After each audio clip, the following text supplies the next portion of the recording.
So welcome back to the channel. I'm Aaron. I'm with Will, as I mentioned earlier, that I was on my way to his place from Royal Canadian Reptiles. We're at his shop, and we're going to look at some animals. We'll talk to Will, ask him some questions in the meantime.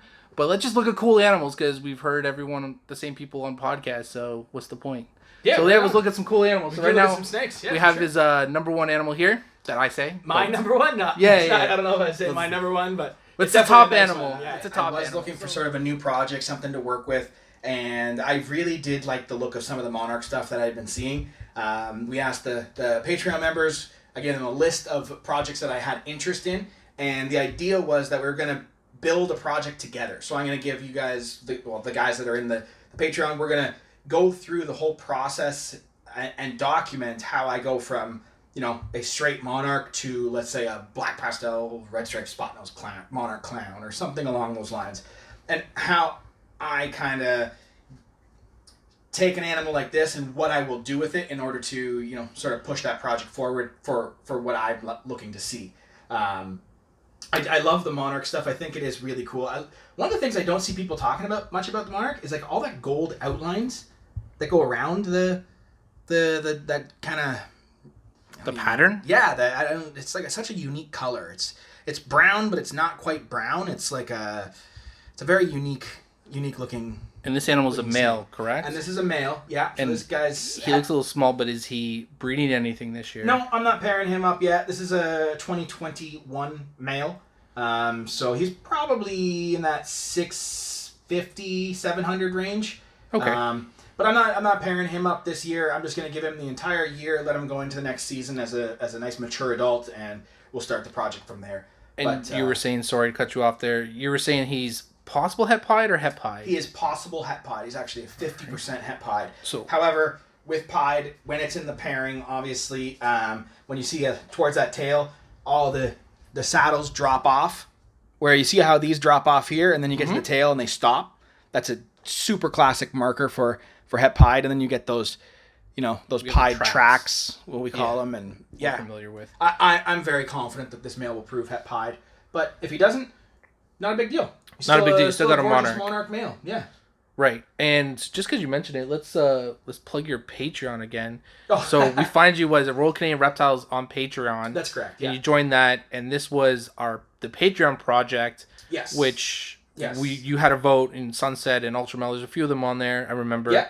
I think we did. And it was talked about in the Discord as well. Which, if yes. you want to, there's a big Discord on his page. Yeah. Patreon, you get access to that, and there's a lot of great guys in there too. So we decided to sort of build a project together, and I'm just in the process of growing this guy up, and then once we are ready to start breeding him, I'm gonna give everybody a list of females that I would normally use. Okay. It's not open season. You're not picking whatever you want, but yeah, I'm gonna give you guys a list of females that we would potentially use for the Monarch, and then we're gonna all vote on it and we'll that's really build the project cool together. Yeah. So I'm still with Shane. This is a really cool animal, but Shane Kelly will appreciate this. We still believe in the Sunset over the Sunset. Monarch. I did end up. It was on the getting list. Sunset as well. He's not here yet, but I did end up making the jump on a Sunset. So maybe we'll do two of them. That's fine. We'll figure it out. Yeah, this one I am excited about though for sure. Let's see the next animal. So here we've got the Orange Dream Enchi, Desert Ghost Clown. She's just absolutely stunning. It's one of these combos that just, it's so incredibly clean. They age awesome. There's one, I've said it 100 times, that one of the things I love about the DG Clown stuff is that all this clown stuff that we've made so far, we get to completely redo. We get to just redo it all, and this is now the new OD Enchi Clown in my eyes. Right. DG Clown's a huge project for us, something we're extremely excited to work with. And, look at that head. It's got like a key on its head. It just looks so creamy. It's beautiful. It's not even a vanilla cream. No, it's an OD Enchi. Orange Dream Enchi Desert Ghost Clown. She's gorgeous. She's just stunning. So you've come this really far way with Desert Ghost Clowns. Yeah. How did you start your project? Did you buy just a Desert Ghost male and made all your own double heads? No, I've been working with Desert Ghost now for like almost 14 years. So I've had DGs from the Bells. That's where I got our very first Desert Ghosts. And I grew them all up, and we've had, a fairly sizable collection of Desert Ghost stuff. And then we started bringing in, you know, really interesting new clown males. And basically I would breed those clowns into the Desert Ghost. Yeah, so you made all your own double hets. You started from scratch. Yeah, I have not purchased. I made every single double het. Every single DG clown has come from double hets that we've produced. And yeah, it's same thing with the DG puzzle stuff. You know, it's, when you're the first one to do it, it can be a bit of a, you know, it's an undertaking. Sometimes it's easier to buy them in and start with a project that way than building those double heads, but not nearly as rewarding, that's for sure. Can't find them 14 years ago. Yeah, so. Yeah, exactly. Good luck. Even still, it's very difficult to find these. So. Purchase that we made this year, but extremely excited about the future of this project. I think it's got absolutely boatloads and boatloads of potential. And this is a male Desert Ghost Hypo clown. So this is a triple recessive male. He's obviously putting on some good size, but again, I'm not breeding him right now. I'm letting him get the full season, let him grow, mature into a nice big snake, and we can start to breed them from there. But the DG Hypo clown, it really throws a bit of an element of like this. It blushes that back out and throws this like peach colored, you know. One of the things I love about this, the DG Hypo clown, is you get that peachy kind of color through that dorsal stripe. They are absolutely beautiful animals. I know some people have made remarks where they don't think that the DG Hypo clown is all that impressive, which I can understand where they're coming from on a certain aspect to that. As babies, they kind of look like Hypo clowns. They're not quite as... but Desert Ghost takes some time to color up. Desert Ghost takes a few sheds, and then it really just pops. The worst, I think you've said it, the worst they'll ever look is right out of the egg. And then they only get better. And they continuously get better and better and better. Right. And I would put any Hypo clown beside this, and it's, you know, in fact, hold that for a second. Do you have a Hypo clown? Breeder female Hypo clown. Let me show you some of the color difference.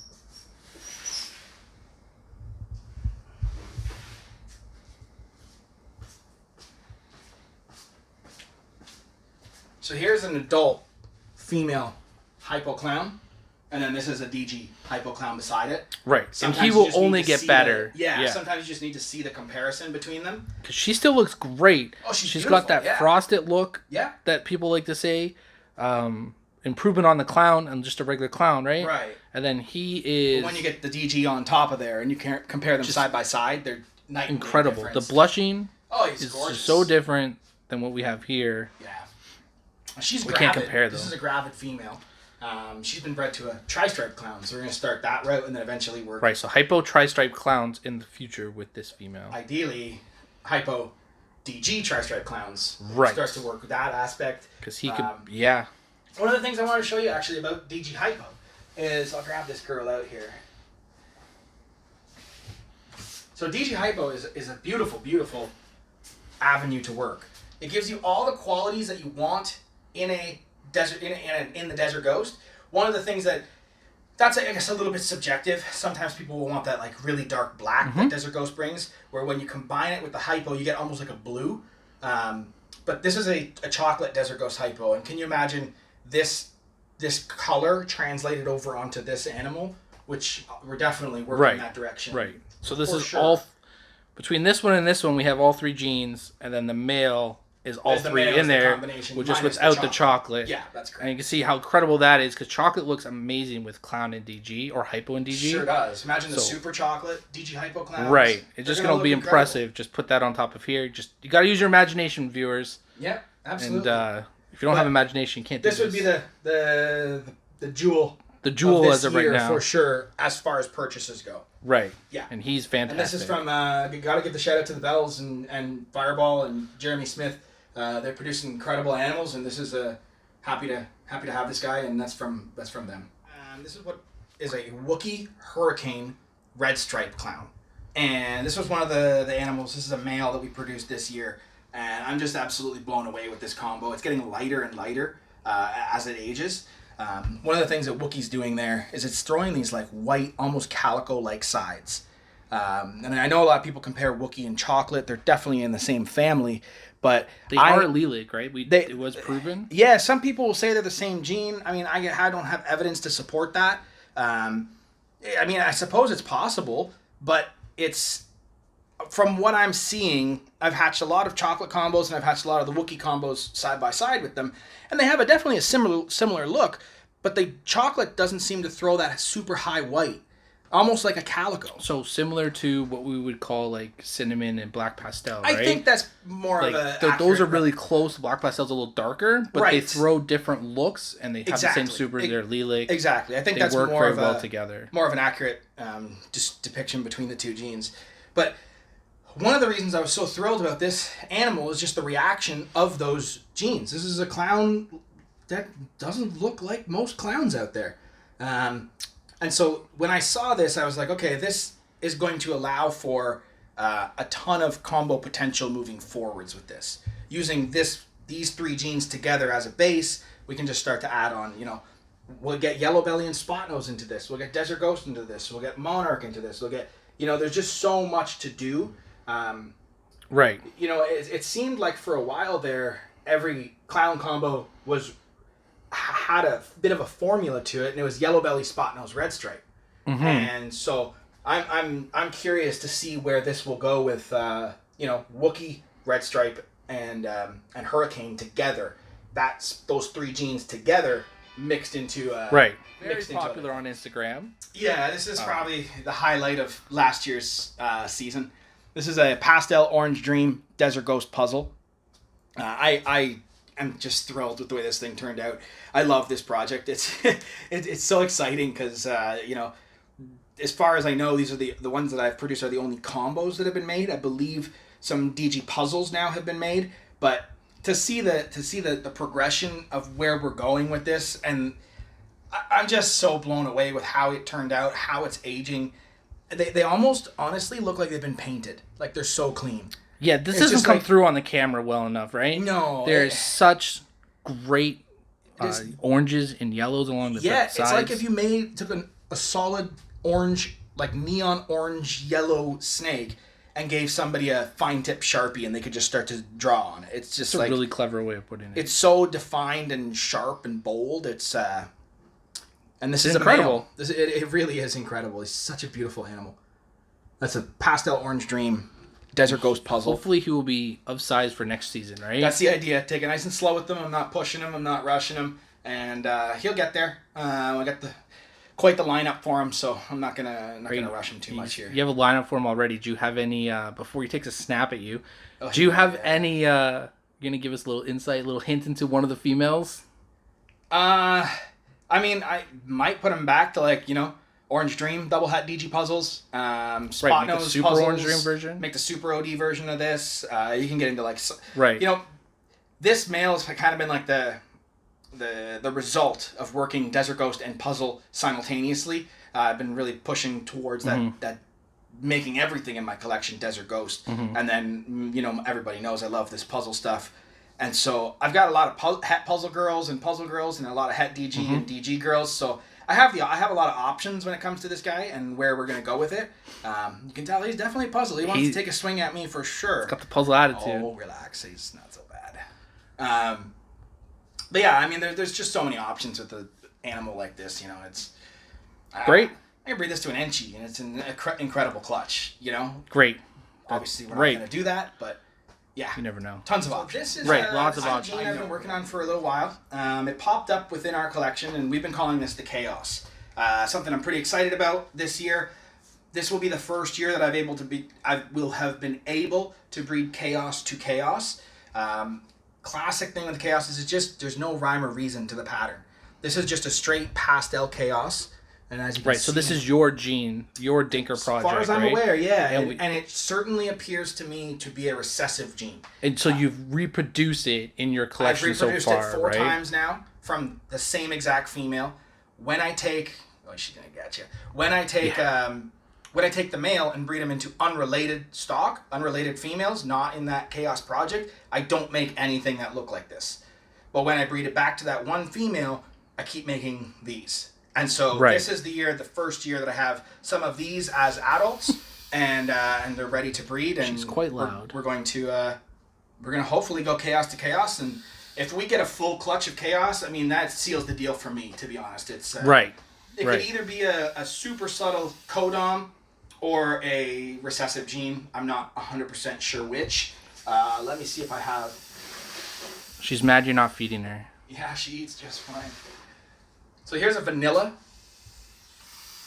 This is a vanilla 100% Het Chaos, but nothing on this animal jumps off the page at me as being like super aberrant or having another gene at play. Right, so there's no het markers to date that we know of? Not that I can say for sure. Obviously, okay. I haven't made a ton of them, but yeah, I get it. I haven't made a ton of them. Yeah, they are. The puzzle. Gnarly, yeah, the puzzle. They are. All the chaos stuff is posset puzzles, so that's yeah. So. Maybe that's what it's doing it, but I haven't made enough of them to really say that there's a marker. Maybe it's super reactive with like spot nose. Actually, I made spot nose hets, and they're not super. They're crazy, not reactive yet. But all right. But yeah, so that's a easy. That's a. So we have this thing here for our good buddy June. Yeah. At Ballistic Pythons out in Winnipeg, Canada. Yeah. June, I know if you're watching this, bro, I'm sorry. But June and I ended up making a trade, and I ended up with this stunning clown-pied female. One of the things I love about this female is the fact that it's low white, how bright it is at this size. She's probably about 1,200 gram range, maybe even slightly bigger than that. I had the opportunity to pick up multiple clown pieds, and I wanted this clown pied. I wanted to start my project with this. I know clown pieds are variable. Some of her babies may be high white, some maybe, but I wanted this animal, and I'm super happy to have it, and just thought I'd rub a little salt into the wound with June there. Well, we're good buddies, and she's pissed off for June, so yeah, we're good there. But she's doing really well here, and big shout out to June. He makes some incredible animals, and for everyone that I end up with, he ends up with something equally as hurtful for me to leave. But great guy. Everybody go give him a follow.